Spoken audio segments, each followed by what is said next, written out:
part of the world that we don't often talk about, Argentina. Yeah. These elections, this new president, Javier Milei, what do you make of it? I mean, I was going to say, I'm not even going to say the word nutty. People in glass houses. What do you make of this election? He is, let us say, unorthodox as a candidate / president.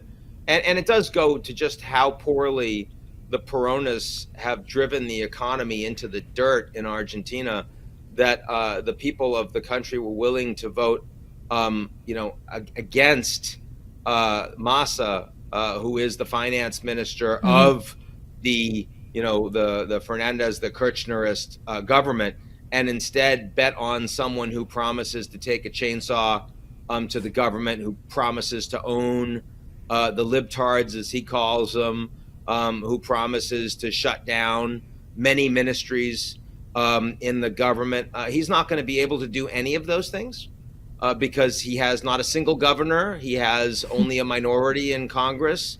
He has no experience, and he does not have an economic team. So he's going to fail. But people are really angry, and they're ready to break things.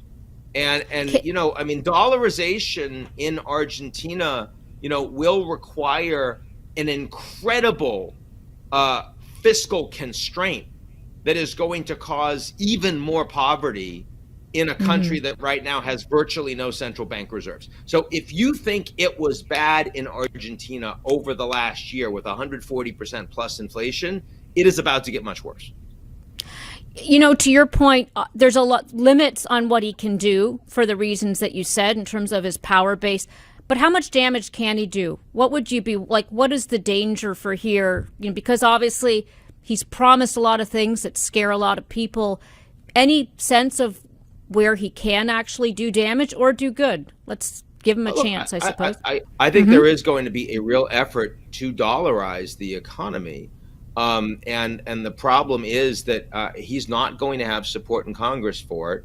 And it's also going to be incredibly expensive to do.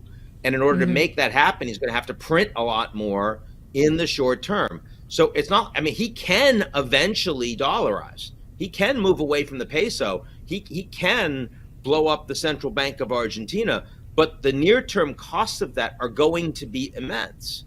And he also could easily be drummed out, though I think he'll hang on very tenaciously because he won, and he won big. He won by 11 points. Yeah, that's a huge the strength margin of the opposition is in stopping this from happening is going to be very, very heavy indeed. So it's going to be a huge fight. And of course, as always, the people that are principally punished will be the Argentines. Anything else on your radar, Ian, to put on ours before we sign off? Nobody asked me about Russia, Ukraine anymore. And, this war is still going on. And the Russians are still occupying that territory, and they're still engaging in even more regular rocket attacks against the Ukrainian population. They are committing war crimes, and the ability of anyone to stop them is looking increasingly difficult. So, I just don't want to forget about that conflict. It's major, and it should be on our screens. You're right. Banality of evil. Thank you very much for joining us, and I look forward to continuing the conversation. Thanks, Ian.